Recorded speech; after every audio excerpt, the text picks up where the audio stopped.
여러분 한 주 동안도 안녕하셨습니까? 오늘은 신학교회 세우기 9번째 시간으로서 제가 계속 신학교회에 대한 얘기만 하니까 좀 그래서 제가 지난주에는 영혼구원에 대한 우리 복음서 예수님 말씀 한번 잠깐 보았고요. 오늘은 또 지난번 7번째인가요? 그래서 목자로의 부르심에 대한 얘기를 했는데 오늘은 그 목자의 영광과 축복이라는 제목으로 잠언 27장 23절부터 27절까지 세 번역 말씀을 본문으로 말씀을 나누려고 합니다. 한번 세 번역으로 읽어보겠습니다. 23절부터 너의 양떼의 형편을 잘 알아두며 너의 가축들에게 정성을 기울여라. 재물은 영원히 남아있지 않으며 왕관도 대대로 물려줄 수 없기 때문이다. 그러나 푸른 밴 뒤에도 새풀이 돋아나니 산에서 꿀을 거둘 수 있다.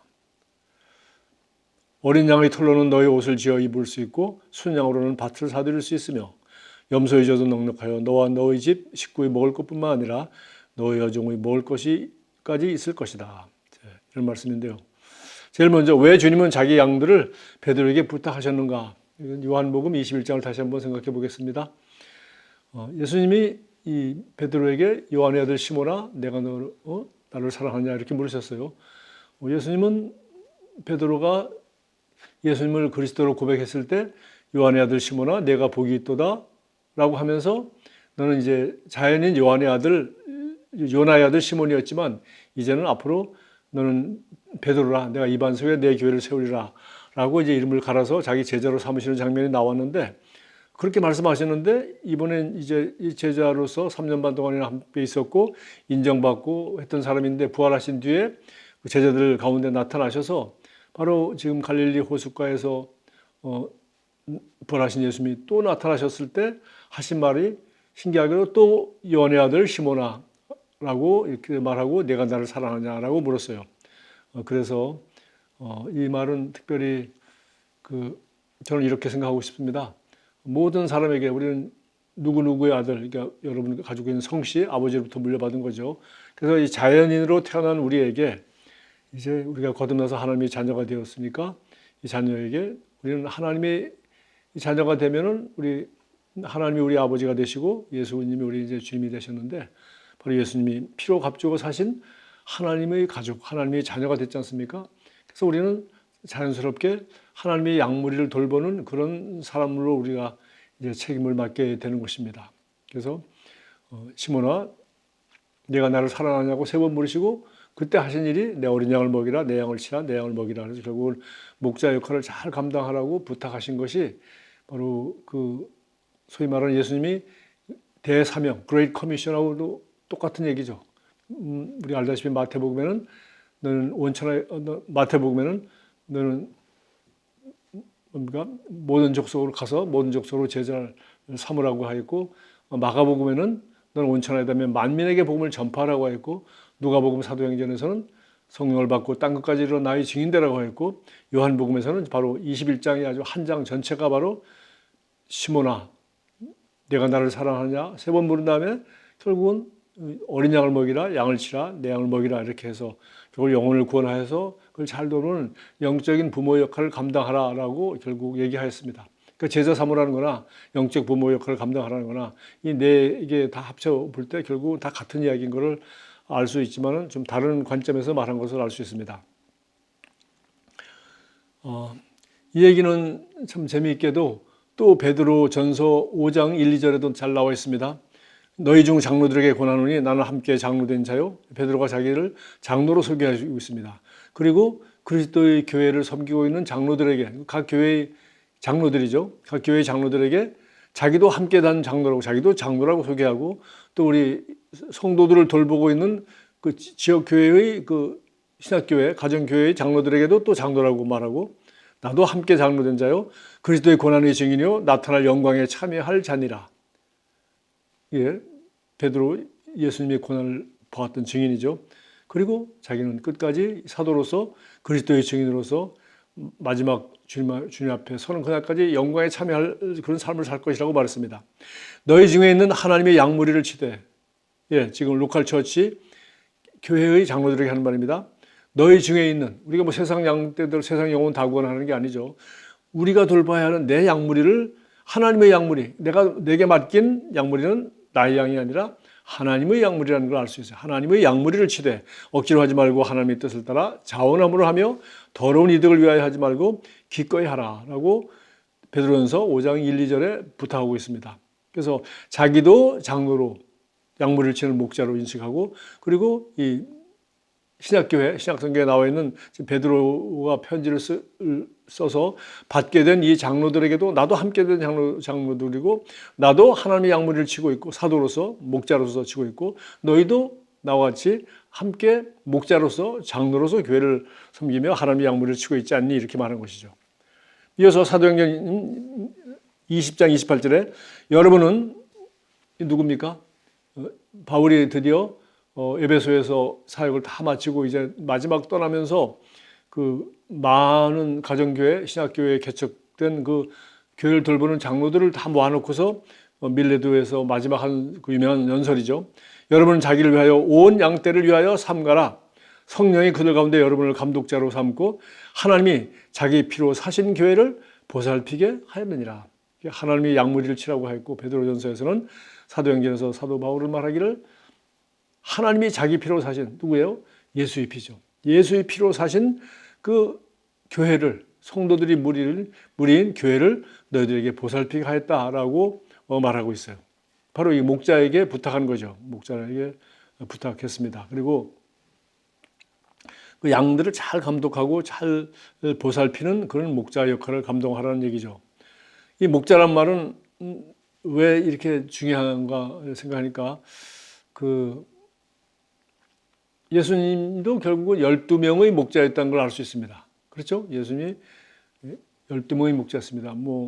그 70명을 둘씩 해서 35개 팀을 만들어서 자기가 가려고 하는 도시나 마을에 미리 보내셔서 70명을 전도 훈련했다는 얘기가 누가복음에 나오지만 그거 딱 한 번밖에 나오지 않습니다. 나머지는 전부 다 그 12명의 제자들과 함께 했고 거기 함께 따라다녔던 한 6, 7명들이 그 갈릴리에서 함께 했던 끝까지 함께 했던 여자들이 늘 따라다녔죠. 그래서 한 20여 명 정도가 20명 좀 넘겠죠. 그것이 예수님과 함께한 제자들이 무리죠. 그러나 그 당시 문화라든가 여러 가지 생각해서 예수님은 남자 12명을 선택하셨을 뿐입니다. 그래서 이것이 예수님도 사실은 그 복음서에 나타난 모든 그 제자들과 나눈 이야기가 바로 목자로서의 예수님의 역할을 다 감당하셨죠. 그 약 20여 명 되고 12명의 제자들의 먹는 거, 입는 거, 그 가족들 다 누가 돌봤어요? 세금 낸 거 누가 돌봤죠? 예수님이 다 돌봤다는 걸 알 수 있습니다. 아무도 기록되어 있지 않지만은 그 세금 내는 거 얘기할 때 예수님께서 세금 내라고 하시면서 베드로에 가서 그 고기를 잡아서 물고기 잡아서 반은 너를 위하여 내고 반은 내 앞에 내 이름으로 내라 그렇게 얘기하신 것처럼 예수님께서 그들의 문제들도 이렇게 다 돌보고 목자가 뭐 그런 거 다 할 수 있어야 되겠죠. 그래서 12명의 목자라고 우리는 볼 수가 있고요. 그러나 교회가 드디어 이제 오순절날 탄생했는데 그때 기도에 전혀 힘썼던 사람들이 마가의 다락방에서 기도하면서 오순절이 이르러서 성령을 받고 교회가 탄생할 때까지 한 그 열흘 동안 기도에 힘쓰고 마지막까지 남아있던 사람이 120명이었습니다. 여러분 그 120명을 다스릴 12명의 목자가 한 명의 목자가 그걸 가능하겠어요? 어림도 없습니다. 120명 어떻게 이름이나 알겠습니까? 그 이름도 성경에 나와 있지도 않고요. 그리고 각 지방에서 다 모여든 그런 사람이었다고 해요. 그러니까 뭐 고향도 같은 사람이 아닙니다. 그래서 다른 방언 말하는 사람도 많이 있었고 거기 다 나와 있지 않습니까? 사도행전 2장에. 그래서 이 다락방에서 기도하다가 성령을 처음 받고 이제 그리스도의 교회가 된 처음으로 거듭난 그리스도인들도 120명이었기 때문에 그들만 해도 최소한도 몇 명이 필요했겠어요? 최소한도 12명의 목자가 필요했을 겁니다. 그러니까 우리가 미루어 짐작해서 그 오리지널 다락방에서 처음 성령 받은 첫 번째 교회의 탄생, 거기도 몇 명의 목자가 필요합니까? 예수님이 훈련했던 12명의 목자가 이미 훈련되어 있었던 거죠. 어떻게 되는지 모르겠습니다. 왜? 바로 그날 예수 믿거든 사람만 3,000명이나 되었으니까 거기 얼마나 많은 목자가 필요하겠어요. 3,000명을 누가 관리하겠어요? 이 연대가 넘는데. 어림도 없는 일이죠. 그래서 결국은 그렇다고 뭐 군대식으로 조직으로 한 것도 아니고 뭐 그 조직했다는 얘기가 전혀 없잖아요. 그들이 성전에 있든지 집에 모이든지 뭐 이렇게 했다 해서 결국은 3,000명이 집집마다 모였다고 사도행전 2장 42절에 이미 나왔죠. 집집마다 모였습니다. 그러니까 집에 모일 수 있는 원이 바로 12명이고 거기도 집집마다 그 호스트, 집주인, 뭐 이런 사람이 목자 역할을 한 거 아닙니까? 그러니까 처음부터 이 목자 이야기가 교회 탄생부터 예수님이 12명 훈련시킨 것부터 이게 전부 목자의 사이즈지 목자가 할 수 있는 일이지 이거 120명을 지휘하는 뭐 여기 저 중대장 군대의 중대장 같이 40명을 지도하는 군대 소대장처럼 그게 아니에요. 군대로 말하면 12명 10명 데리고 있는 분대장 수준입니다. 예수님도 그 12명 가지고서 만족하셨고 12명 훈련에 자기 인생의 가장 중요한 부분을 그리고 심혈을 기울여서 가장 많은 시간을 바쳤죠. 그래서 우리가 이 목자로 부르심을 받았다는 것은 너무나도 영광스러운 일이요. 성경에 나와 있는 가장 기본적이고 가장 중요한 직분이요. 영광인 것을 우리가 알 수 있습니다. 그 우리가 이제 하나님의 가족이라는 얘기 하는데 바로 이 목자도 그런 기준이죠. 어떻게 120명을 가족이라고 뭐 이름을 가족이라고 붙일 수 있어요. 그런 가족 같은 사랑과 끈끈함과 그런 교통이 있겠습니까? 불가능합니다. 이게 12명이 우리가 잡을 수 있는 가장 큰 숫자가 아니겠는가 그런 생각도 할 수 있고요. 자, 그 얘기는 오늘 여기 지금 잠언 27장 23절부터 27절까지 나와 있는 그 목자에 대한 이야기. 성경에 아마 가장 아름답게 목자의 책임과 그 영광을 잘 설명한 규제라고 저는 참 좋아하는 규절입니다. 거기 첫 규절에 23절에 이렇게 나와 있죠. 세 번역입니다. 너희 양떼의 형편을 잘 알아두며 너희 가축들에게 정성을 기울여라. 양떼 형편을 얼마나 잘 알 수 있을까요? 저도 뭐 1000여 명이 되는 성도들까지 이제 했는데 제가 뭐 아주 일찍이 이름 외우는 거 포기했습니다. 외우려 하지도 않았고 왜 그렇게 해서 될 문제가 아니기 때문에 어떻게 했습니까? 결국은 청소년은 청소년 담당 사역자에게, 어린이는 어린이 사역자에게, 또 그다음에 어른들은 또 각 팀별로 셀별로 이렇게 다 묶어서 우리 뭐 별로 부목사 둬서 뭐 1교구, 2교구 뭐 이렇게 부목사 두지 않았습니다만은 어쨌든 우리는 철저하게 셀 리더 중심으로 그다음에 또 그 위에 사역할 사람은 또 팀장 이런 식으로 이제 전부 다 제가 해서 그들이 돌볼 수 있도록 했지 제가 뭐 무슨 재주로 제가 아이들과 청소년과 어른과 이것을 제가 다 하겠으며 그 외에도 제가 뭐 태국인 교회라든가 또 서울 교회라든가 여기저기 또 100명씩 100몇 명씩 다 모여들고 하는데 제가 태국인 교회 성도들 제가 몇 사람 이름 잘 알지 못합니다. 왜? 태국인 담당 우리 목사가 그걸 잘 하고 있었고 서울교회 또 서울교회 또 제 사위 전도사가 또 하고 있었고 그들이 또 맡아서 또 다른 교회를 하고 있고 제가 사실상 담임 목사지만 그런 식으로 제 울타리 안에서 서울교회도 개척하게 하겠고 또 태국인 그 교회도 이렇게 개척하도록 하였어요.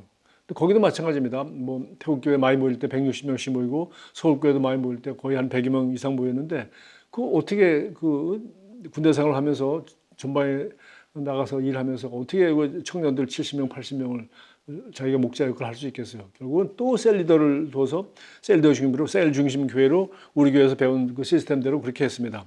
결국은 이렇게 한 12명, 10명을 돌보는 목자가 없이는 아무것도 할 수 없는 상황이라는 것을 우리는 알 수 있죠. 그럼 여기 보십시오. 너는 내 양떼의 상태를 주의 깊게 살피고 쉬운 말이 이렇게 돼 있어요. 내 가축들을 정성껏 보살펴 주어라. 뭐 비슷한 말인데 제가 메시지 바이블을 이렇게 했어요. Know your sheep by name. 너는 내 양떼들의 이름을 기억하면서 알아라. 양떼의 형편을 잘 알아두라 넘어가긴 하니까 양떼를 이름을 불러서 알도록 해라. 그다음에 carefully attend to your flock. 그리고 내 양떼들을 아주 조심스럽게 잘 관리하고 보살펴라. 이런 식으로 번역을 했어요. 그러니까 뭐 예수님 말씀에 나오죠. 나는 선한 목자오라고 하시면서 내 양은 내 음성을 알고 그렇게 얘기했어요. 양도 목자의 음성을 알고 또 예수님도 목자를 하나하나 다 안다고 그렇게 얘기했어요. 그래서 요한복음 10장에 선한 목자에 대한 얘기가 10장 1절부터 30절까지 자세하게 나와 있습니다. 이렇게 양도 목자를 잘 알고 목자도 양떼의 최소한도 이름뿐만 아니라 상태까지 자세히 알고 정성껏 보살피려면 120명 됩니까? 안 됩니다. 그래서 12명 이상 하면 그냥 소위 말해서 목사도 아무리 풀타임으로 한다고 해도 뭐 맥시멈 잡아야 아마 120명. 그래서 뭐 일반적으로 뭐 우리 교회 성장학에서는 한 목사가 250명 이상 하기 힘들다. 그다음부터는 조직입니다. 그다음부터는 어떻게 부목사를, 어떻게 전도사를 뭐 이런 그 자기와 함께 사역을 할 그런 사실상 자기가 이름만 담임 목사지 청소년부, 어린이부 자기가 담임 목사 아닙니다. 왜? 어린이 담당 전도사가 다 하고 청소년 담당 전도사하고 대학부 담당 전도사하고 그렇게 해야 250명 교회도 되는 거예요. 250명 교회도 사실은 한 목사가 다 할 수 있는 목회 사이즈가 아닙니다. 그러나 보통 그 정도까지는 누구나 어느 정도 리더십을 발휘할 수 있지 않겠나 생각하는데 사실 미국 교회 통계를 봐도 미국 교회도 100명 미만, 그러니까 주일 예배 참석 인원이 100명 미만인 교회가 80%입니다. 한국은 어떤지 모르겠어요. 그것도 100명이면 크냐, 작으냐, 작지 않습니다.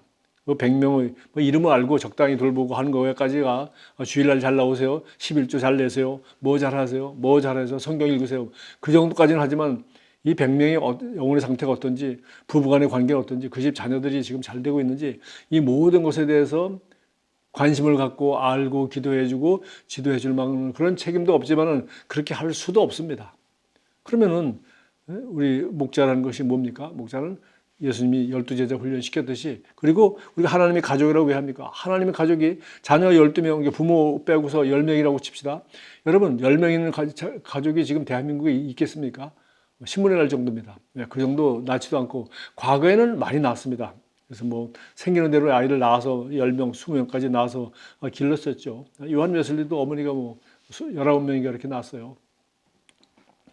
그래서 이 자연 상태에도 결국 죽고 뭐 자라서 성장해서 또 결혼하고 해서 결국은 한때 자라고 부모님 밑에서 자라고 있는 애들은 한 12명을 넘어서질 않습니다.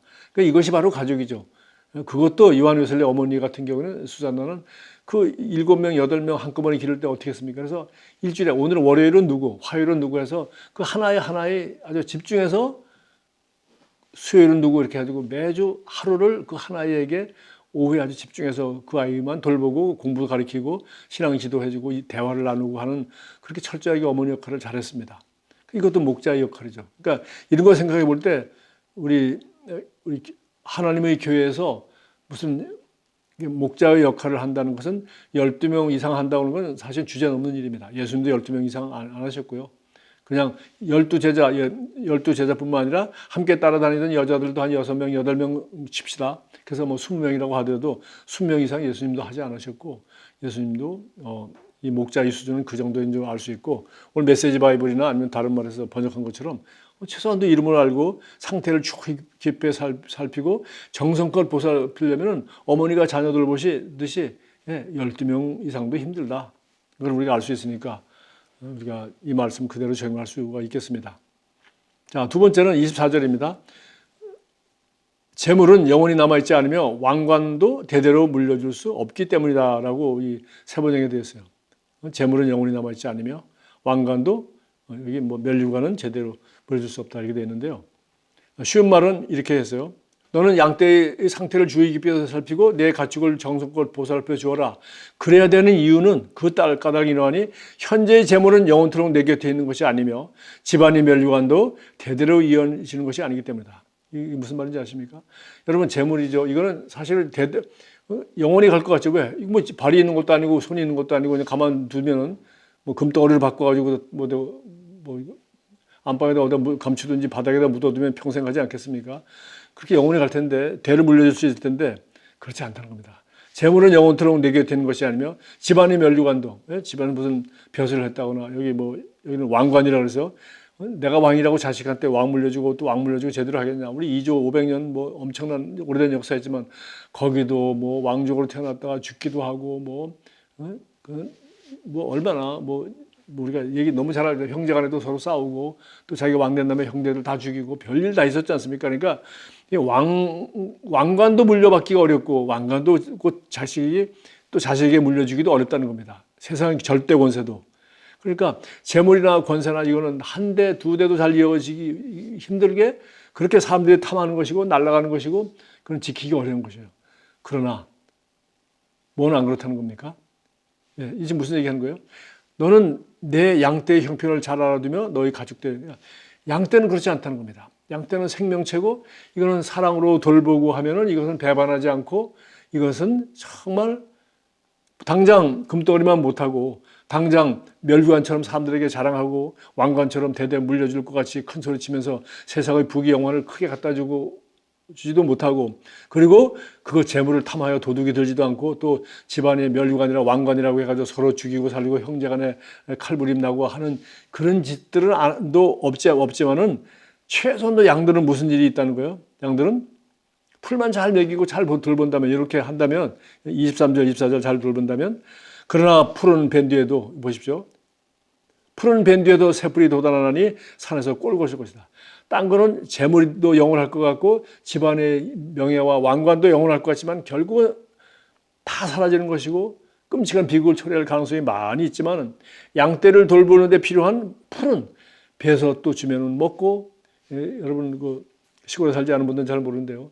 풀은 빨리빨리 베가지고 먹여야지 소나 이 가축들이 잘 자랍니다.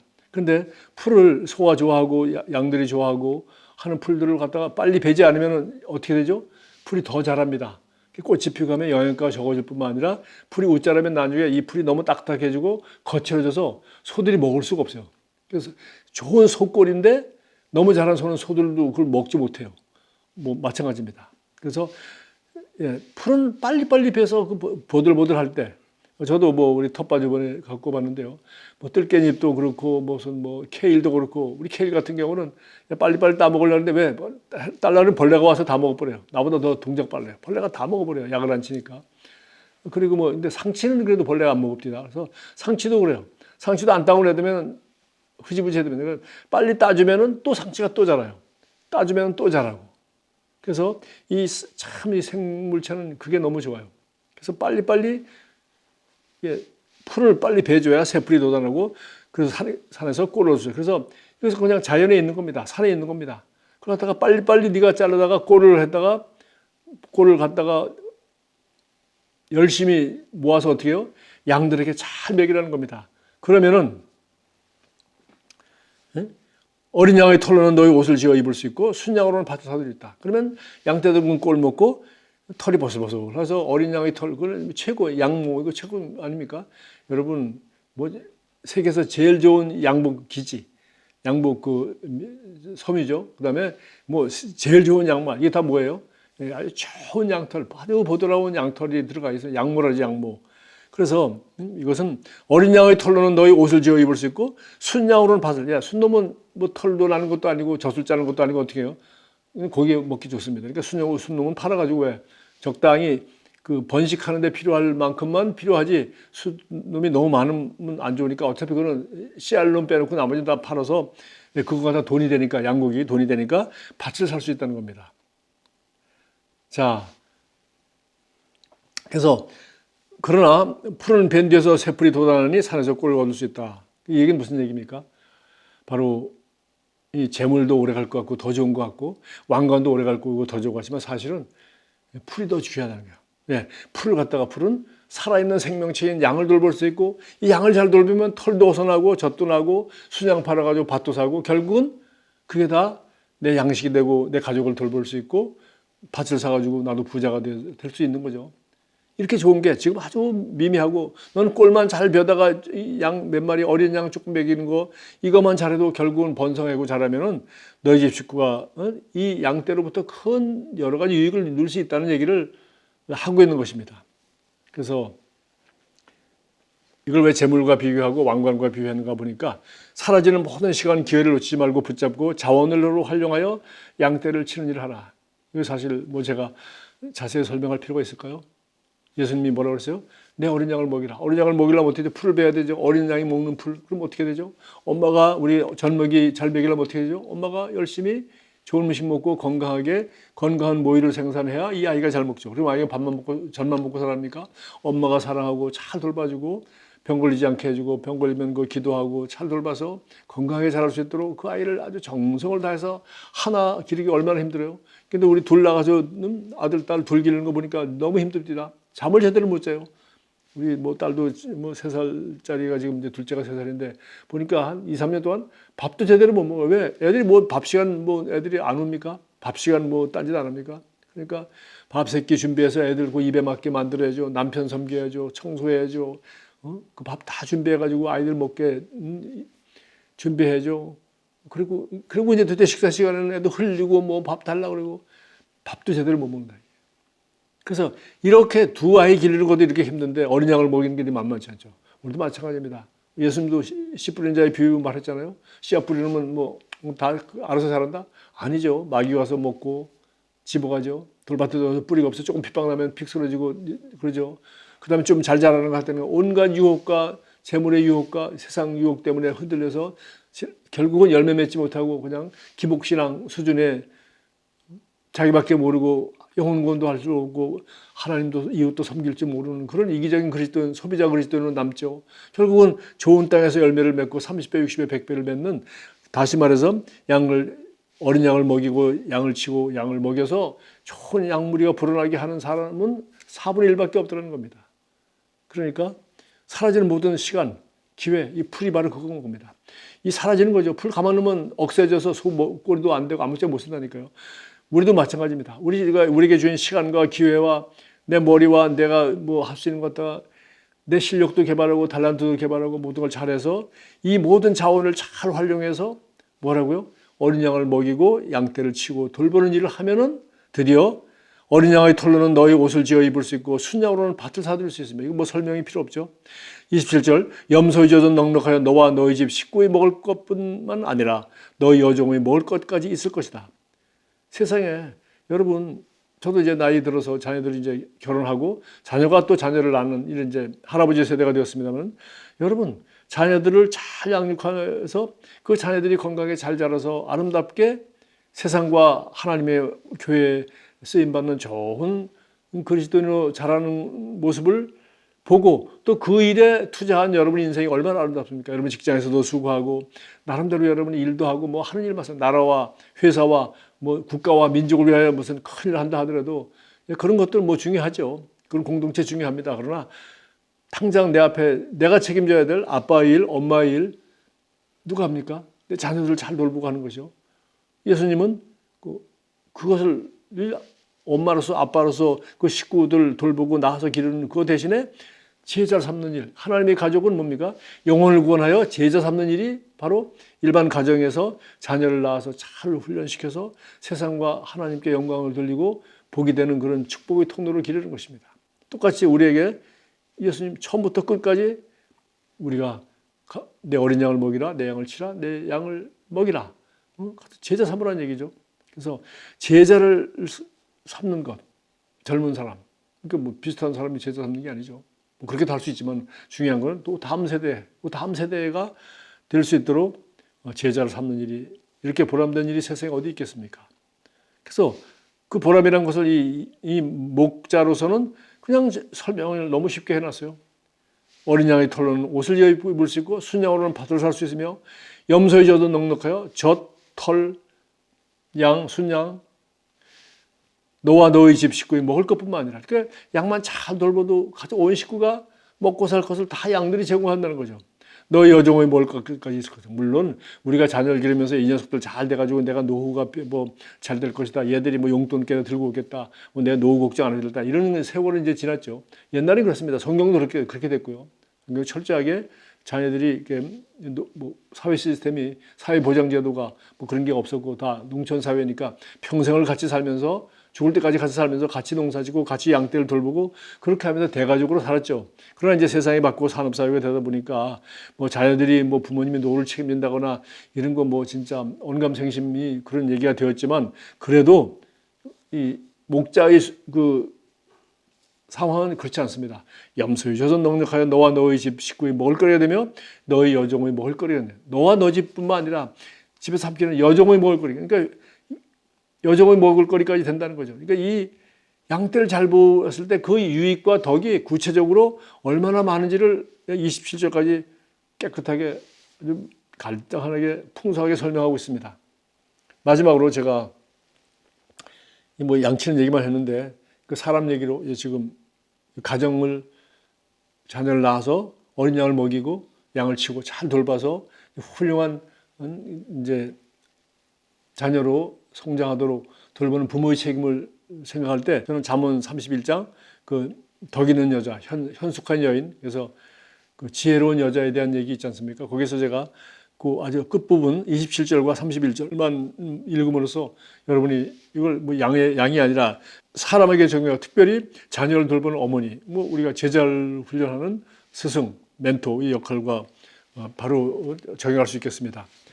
자기의 집안일을 잘 보살피고 게을리 얻은 양식을 먹지 아니하며, 그러니까 자기 집안 잘 돌보고 그리고 게을리 얻은 양식을 먹지 아니하며 자기 부지런해서 수입이 늘어나고 일하는 거죠.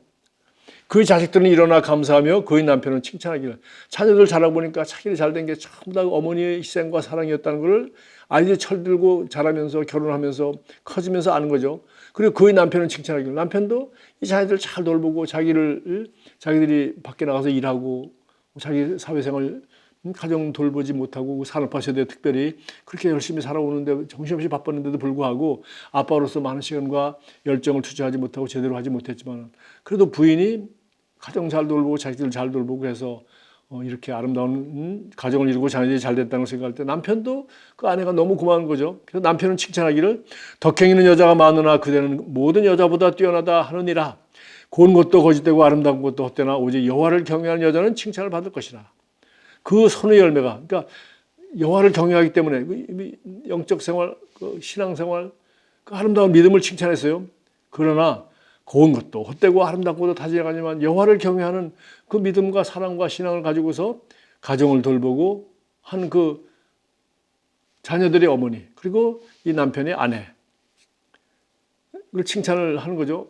남편도 칭찬하고 자녀들은 감사하고 마지막으로 그 손의 열매가 그에게로 돌아갈 것이요 그 행한 일로 말미암아 성문에서 칭찬을 받으리로다. 사람들에게서 인정받는 그러한 행복한 삶을 살게 될 것이다. 이게 뭐예요? 예, 어머니 한 아내의 아름다운 지혜로운 아내의 모습을 그려놓은 한 부분입니다. 이것이 바로 우리 목양에다가 지금 목자의 삶에다가 그대로 적용할 수 있잖아요. 지금 양만 치는 게 아니라 사람이니까 그걸 가족에다 비유했고 바로 우리 목자는 하나님의 양무리를 치는 하나님의 가족입니다. 하나님의 가족을 돌보는 그런 부모 역할을 잘 하는 거죠. 내 어린 양을 먹이라 양을 치라 양을 먹이라 그랬으니까요. 그러면은 이걸 어떻게 하면 잘할 수 있을까요? 예수님이 너무나도 아름다운 모델을 보여주셨고 가르치기도 너무 설명을 잘했어요. 바로 요한복음 10장 1절부터 30절까지 자세하게 가르쳤습니다. 양도 많죠? 1절부터 30절까지. 한 구절만 읽고 마치겠습니다. 나는 선한 목자라. 예수님이 자신을 목자로 소개했어요. 우리가 모델을 삼아야 할 분은 예수님입니다. 선한 목자는 양들을 위하여 목숨을 버리거니와. 네, 요한복음 10장 11절 끝입니다. 어떻게 선한 목자입니까? 양떼를 위하여 목숨까지 버리는 그런 사람. 그러면 선한 목자가 아닌 사람은 뭐냐? 다른 유익을 삭구는 목자가 아니요. 12절입니다. 목자가 아니요 양도 제 양이 아니라 이리가 오는 것을 보면 양을 버리고 달아나니 이리가 양을 물어가고 또 해치느니라. 양들은 좋은 목자를 만나지 못하면 언제 죽을지 모릅니다.